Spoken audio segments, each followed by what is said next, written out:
Assalamualaikum warahmatullahi wabarakatuh.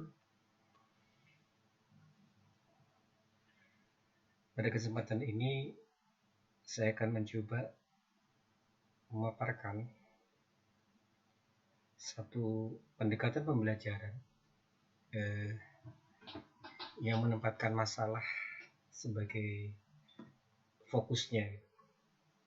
Tapi saya beri nama bukan problem based learning atau PBL.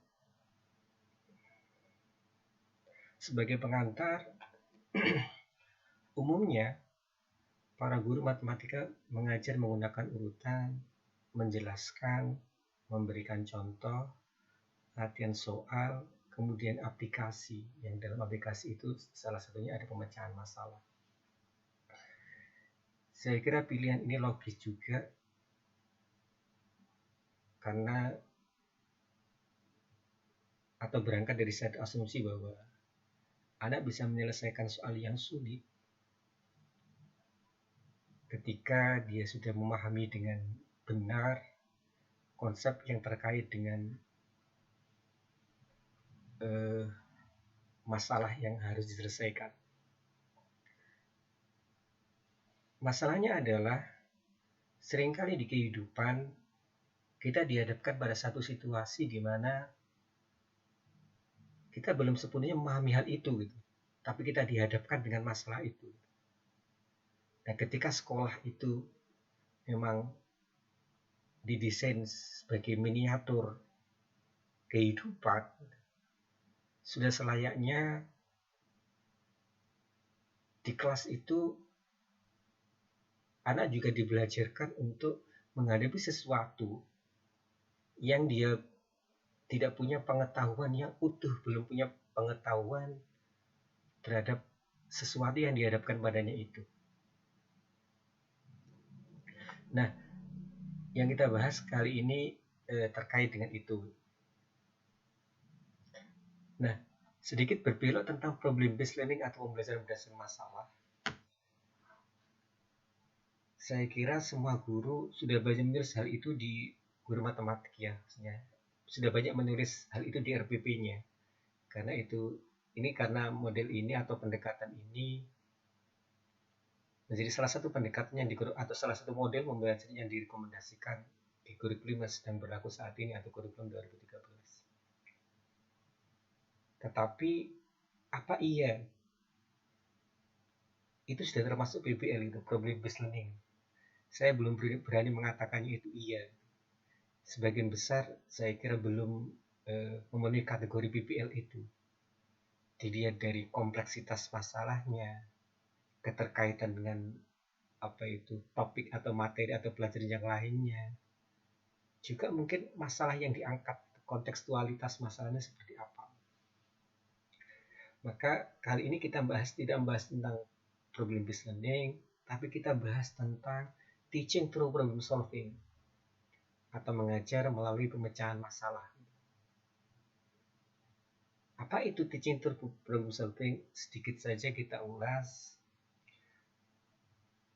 Yang pertama adalah pendekatan pembelajaran ini menggunakan masalah untuk membelajarkan topik tertentu.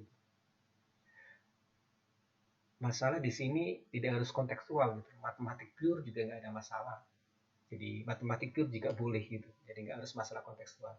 Tapi ketika pilihannya adalah masalah kontekstual, maka kita harus memastikan bahwa konteks, informasi, dan pertanyaannya harus faktual.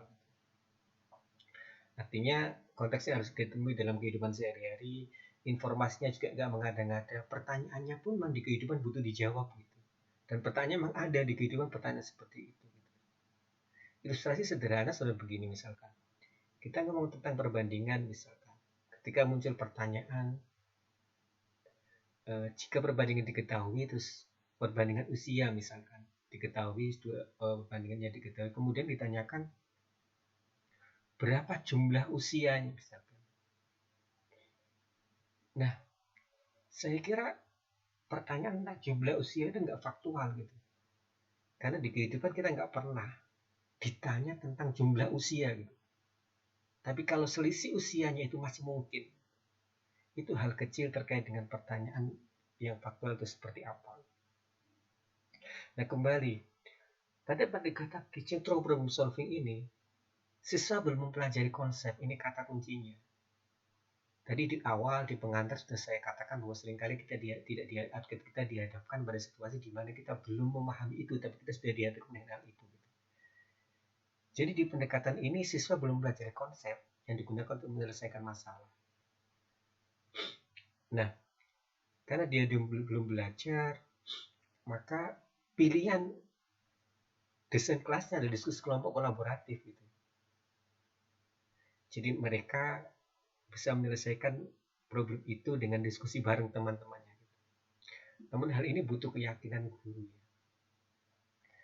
Satu hal yang menghambat pendekatan ini dipilih adalah satu asumsi bahwa siswa itu dijelaskan aja nggak bisa. Gitu. Apalagi belum dijelaskan terus dihadapkan dengan satu masalah. Itu salah satu hal yang sering dijadikan argumen untuk tidak memilih pendekatan seperti ini. Sedikit tentang kelompok kolaboratif. Kalau kelompok kolaboratif itu sedikit berbeda dengan kelompok kooperatif ya. Kalau kelompok kooperatif itu dalam satu kelompok itu menghasilkan jawaban tunggal. Gitu. Tapi kalau kelompok kolaboratif diskusinya tetap diskusi, sharing pendapat, sharing ide, mempertanyakan dan sebagainya dalam kelompok itu. Tapi dalam eksekusinya nanti setiap siswa dari hasil diskusi itu setiap siswa mengeksekusi selesai dari masalah itu versinya dia hasil diskusi itu.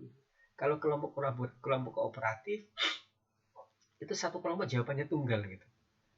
Tapi bisa jadi kelompok kolaboratif ini meskipun diskusinya mengerut pada satu yang sama, mungkin cara dia mengaktualisasikan, cara dia menuliskannya masing-masing siswa itu bisa berbeda gitu. Dan itu nggak apa-apa, sah-sah saja. Karena setiap siswa punya tugas untuk belajar secara mandiri. Artinya dia harus memastikan bahwa dirinya bisa. Gitu. Tapi satu hal yang harus digarisbawahi di kelompok kolaboratif ini, setiap ada anak yang bertanya, maka teman yang lain harus berusaha menjawabnya, menjelaskannya. Jadi di kelompok kolaboratif ini masing-masing anak memegang LKPD, jadi satu anak satu LKPD, karena dia bertanggung jawab pada dirinya sendiri meskipun dalam menyelesaikan sekali lagi proses atau diawali dengan proses diskusi dalam kelompok itu. Saya akhiri di pengantar sederhana ini, meski tidak mudah membuat masalahnya, tetapi bisa dicoba. Mengapa saya katakan nggak mudah? Yang menjadi pertimbangan adalah meskipun konsep yang digunakan untuk menyelesaikan masalah itu belum dipelajari siswa, tapi masalah itu masih terjangkau oleh pola pikir siswa. Artinya dengan model yang dia miliki, dengan pengalaman di kehidupan yang dia punya, dibantu dengan diskusi kelompok, masih dimungkinkan para siswa itu bisa menyelesaikan masalah. Dan perlu saya tekankan bahwa selesaian masalahnya itu tidak harus benar, gitu. Tapi keberanian dia mengeksekusi masalah itu yang amat sangat penting di pembelajaran dengan teaching through problem solving ini.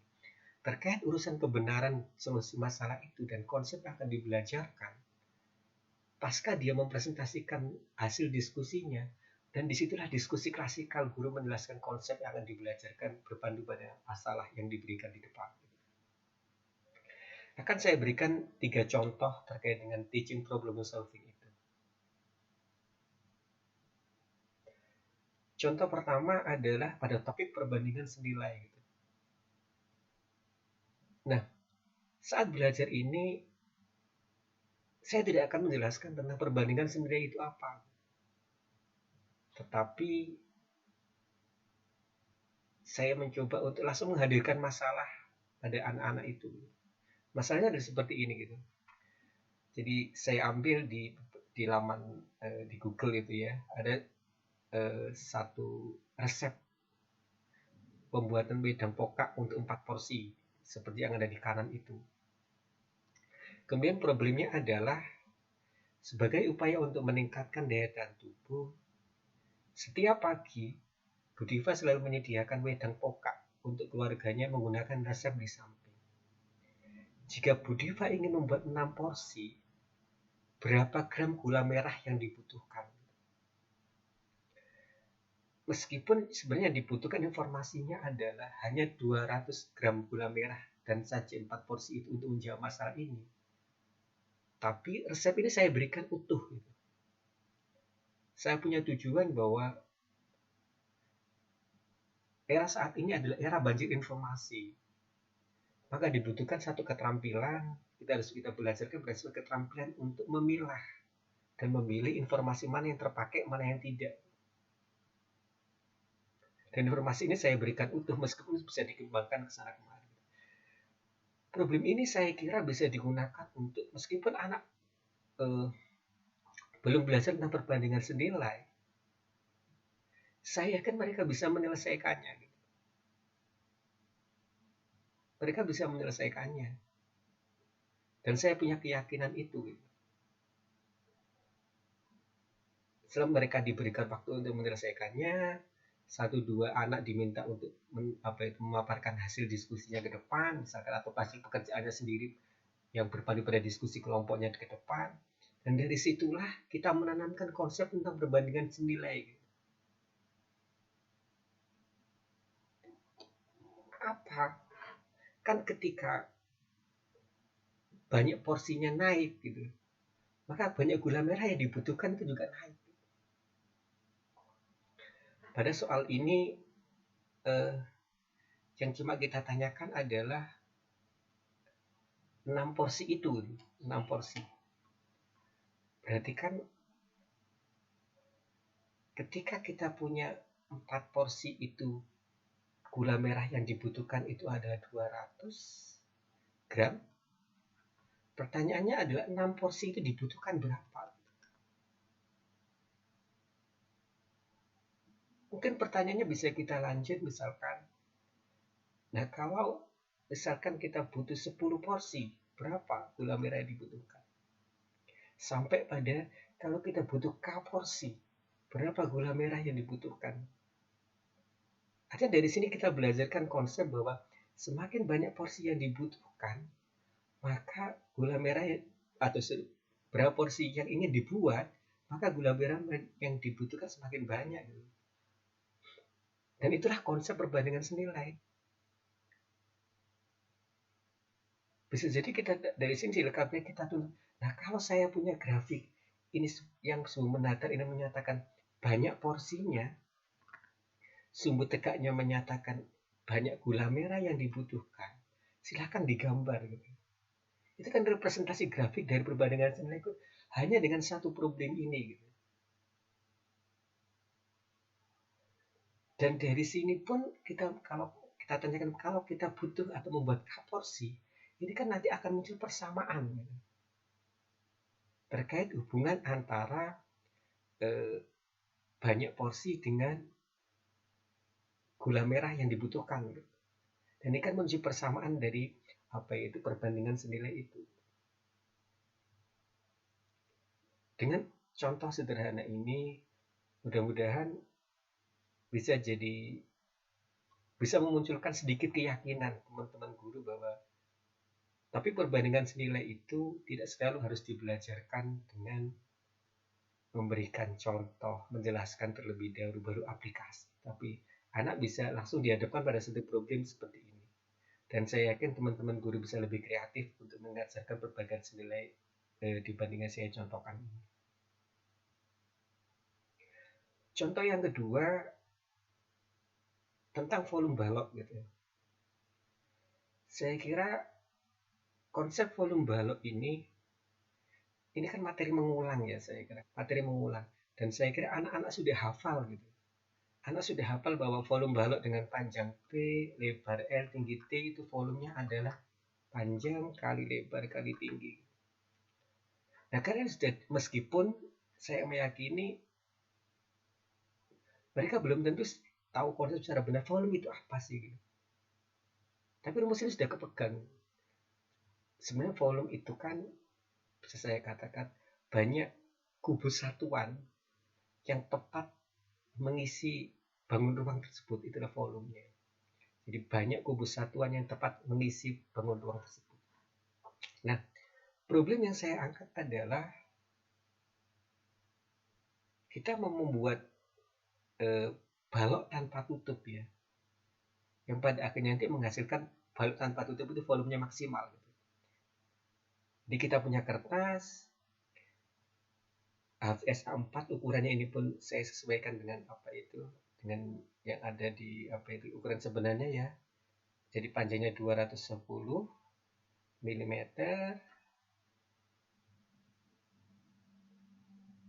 sorry ini panjang 297 ya,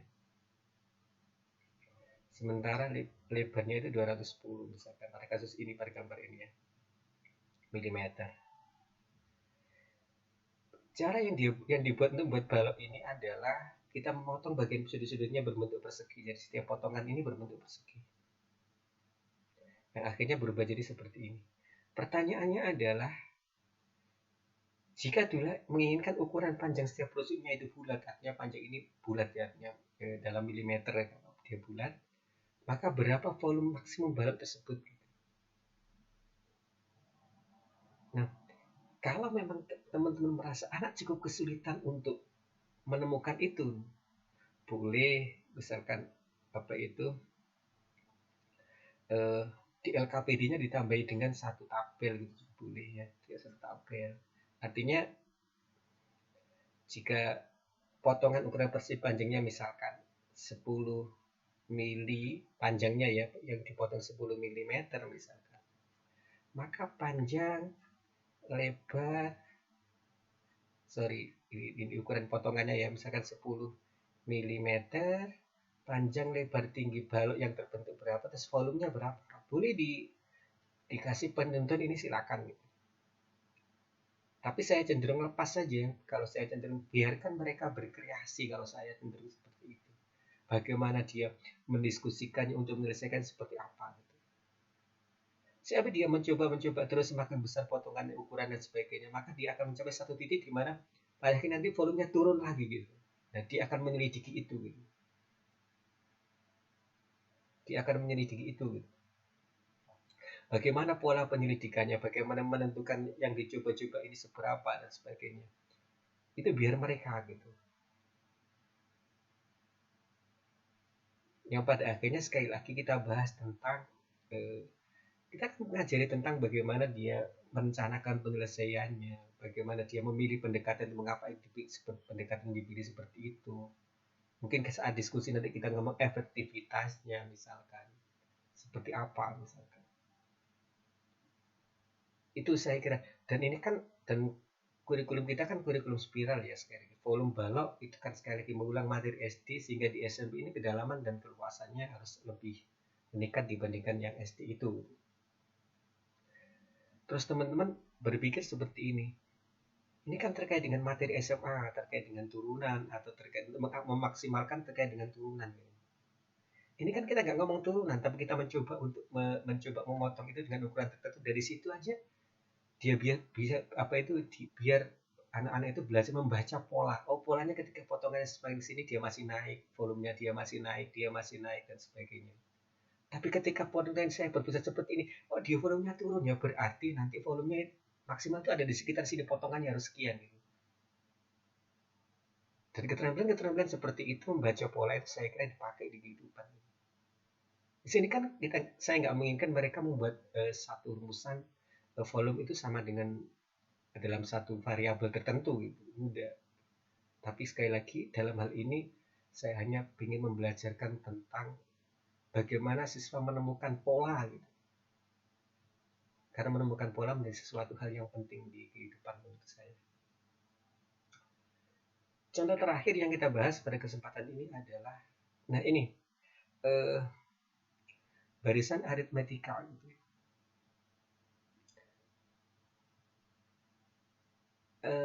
Apa ya saya katakan?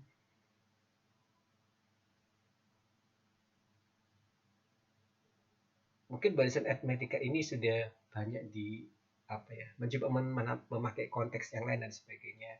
nanti jelaskan seperti apa, mungkin berangkat dari betul dan sebagainya. Tapi saya coba dengan konteks seperti ini.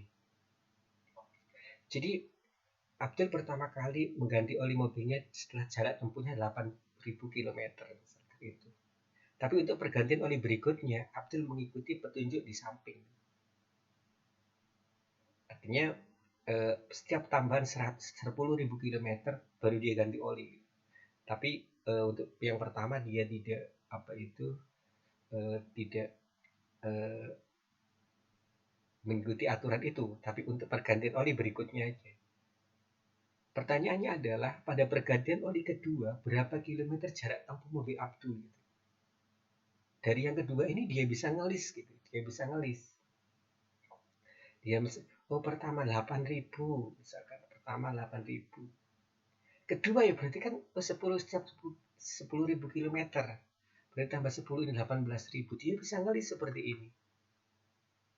Demikian jika untuk menjawab pertanyaan yang ketiga, kelima, dia mungkin ngelis tambah 10.000 berarti 28.000, tambah 10 lagi berarti 38.000, tambah 10.000 lagi berarti ini adalah berapa? 48.000 misalkan. Dari sini dia coba menulis dan ada keteraturan dan sebagainya. Ini kan pergantian pertama yang ada informasinya, ini yang kedua setelah mengikuti aturan itu, yang ketiga dan seterusnya. Ini yang keempat, yang kelima. Baru yang pertanyaan ketiga kita mencoba untuk kalau pergantian oli ke N itu berapa gitu? Berapa jarak tempuhnya? Dari sini saya akan ada diskusi dia cara menjawabnya seperti apa. Meskipun ada kesulitan nanti dia menyatakannya dalam N, saya kira kalau sudah muncul variabel seperti ini dia akan kesulitan gitu. Tapi nggak apa-apa, mereka silakan berdiskusi bagaimana jawaban itu. Nah dari jawaban itulah kita mencoba, dari diskusi jawaban siswa terhadap semua itu, kita menanamkan konsep barisan aritmetika itu seperti apa. Mudah-mudahan penjelasan singkat sekaligus 3 contoh ini bisa menambah sedikit keyakinan teman-teman untuk memulai mengajarkan matematik melalui masalah, meskipun anak itu belum belajar tentang konsep yang terkait dengan masalah itu. Assalamualaikum warahmatullahi wabarakatuh.